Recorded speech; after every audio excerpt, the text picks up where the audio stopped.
Testing of Hyundai HGN16 air-circuit breaker.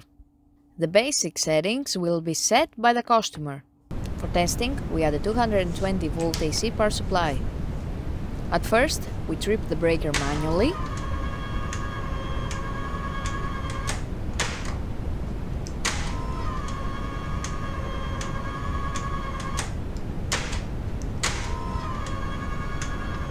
Then we trip the breaker with the help of the UVT.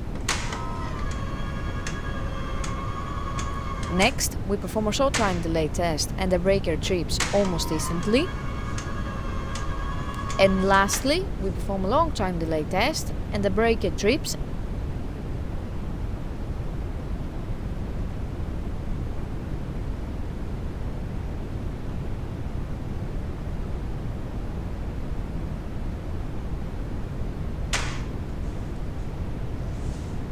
It is now clear that the breaker is operating successfully and is ready to be delivered to the customer.